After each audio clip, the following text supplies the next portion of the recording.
Sabe, existe uma linha muito, mas muito tênue que separa aquele desejo saudável de crescer daquela vontade de ter tudo, não importa o custo. Hoje, a gente vai explorar justamente essa fronteira, mergulhando de cabeça para entender a diferença entre ganância e ambição e, claro, como isso tudo mexe com a nossa vida. Existem pessoas tão pobres, que a única coisa que elas possuem é dinheiro. Essa frase é forte, né? E ela já começa nos fazendo pensar: se a riqueza de verdade vai muito além do que a gente tem na conta do banco, o que é que define então a prosperidade? Ok, então, para a gente entender bem essa história, vamos começar pelo lado mais, digamos, sombrio da coisa. Vamos dar uma olhada na natureza destrutiva da ganância e como ela aparece no nosso dia a dia. Primeiro de tudo, o que é ganância? Não é só sobre querer alguma coisa. É aquele desejo sem controle, sabe? De querer sempre mais do que é justo, uma fome que, na verdade, nunca se satisfaz. E o mais interessante aqui é como uma coisa vai puxando a outra.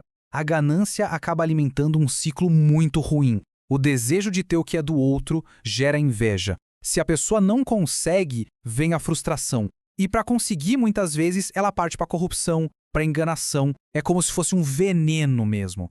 E para isso ficar menos teórico e mais vida real, o material que a gente está analisando hoje traz uma história bem pessoal. É sobre como a amizade com um construtor de muito sucesso começou a afetar o autor de um jeito que ele nem esperava. E olha só o impacto disso. Essa citação mostra com todas as letras o peso emocional. Ficar se comparando o tempo todo com o sucesso do amigo começou a gerar uma insatisfação com a própria vida, mesmo que antes estivesse tudo bem. A proximidade com outra realidade acabou despertando a inveja. Isso leva a gente a uma pergunta que é central em tudo isso. Por que a gente se sente assim? De onde vem esse poder todo que a comparação tem sobre as nossas emoções? Qual é a raiz desse sentimento? E a resposta que o material nos dá é que tudo isso vem de um vazio interno. É aquela sensação de que está faltando alguma coisa, sabe? E quando a gente se compara, esse vazio cresce e nos deixa vulneráveis a querer a vida, as coisas e até os sonhos dos outros, como se isso fosse preencher esse espaço. Essa pergunta aqui é muito poderosa, né? Porque ela resume o grande perigo desse vazio. O risco de passar a vida inteira correndo atrás de sonhos que, lá no fundo, nem são nossos. Beleza, então a gente já entendeu qual é o problema. Agora, como é que se sai disso? Como a gente pode quebrar esse ciclo e começar a construir uma visão que seja nossa de verdade? A proposta aqui é bem prática. Criar uma espécie de projeto pessoal para preencher aquele vazio com coisas que fazem sentido para a gente.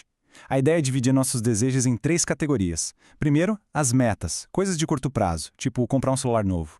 Depois, os alvos, que já precisam de um plano, como se formar na faculdade. E por fim, os sonhos, aquilo que parece até impossível, mas que nos move, como, sei lá, criar algo que mude o mundo. E, gente, colocar isso no papel, isso muda tudo. Quando a gente define com clareza quais são as nossas metas, nossos alvos e nossos sonhos, fica muito mais difícil a vida de outra pessoa tirar a gente do rumo. É como criar o nosso próprio mapa, que nos mantém no caminho certo. Agora, vamos virar a chave, porque existe uma alternativa para a ganância, uma alternativa poderosa e muito construtiva, a ambição positiva. E a diferença fundamental está aqui, olha só. A ganância é sempre egoísta, focada no eu, no que o outro tem. Já a ambição pode ser coletiva, pode ser sobre o nós, sobre o bem comum. Uma destrói, a outra constrói. Simples assim. E para a gente ver essa ambição construtiva na prática, e num exemplo gigante, vamos dar um pulo lá em Tóquio e ver como a cidade se preparou para receber as Olimpíadas. A história é realmente impressionante. Pensa só, em 2014, ou seja, 6 anos antes do evento, as principais obras de infraestrutura da cidade já estavam prontas. Isso não era sobre o ganho de uma pessoa só, mas sobre uma ambição coletiva, preparar a cidade para o mundo num esforço conjunto para o bem de todo mundo. E é isso. Essa frase fecha a conta. Ela resume perfeitamente a diferença.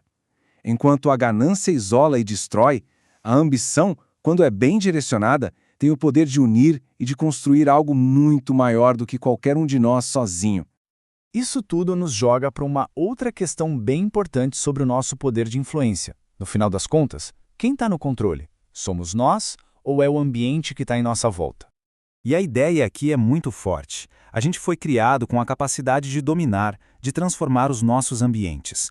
E não se trata de dominar pessoas, mas de influenciar de forma positiva os lugares e as situações em que a gente está. E nesse caminho para a prosperidade existem alguns obstáculos bem claros. Sentimentos como ganância, inveja, vingança são descritos como verdadeiros destruidores, que impedem que a prosperidade de verdade consiga florescer na nossa vida. Então, no fim das contas, a grande lição é esta. A nossa saúde financeira está diretamente ligada à nossa saúde emocional. Para construir prosperidade do lado de fora, a gente precisa primeiro cultivar sentimentos prósperos do lado de dentro. E a gente termina com essa reflexão, um conselho prático que vale para qualquer época. Quem compra coisas que não precisa logo terá que vender aquelas das quais realmente necessita. É um lembrete direto de que as decisões que a gente toma por impulso, por vazio ou por ganância têm consequências bem reais. E a pergunta que fica no ar é: o que está movendo as nossas escolhas? A ganância ou a ambição?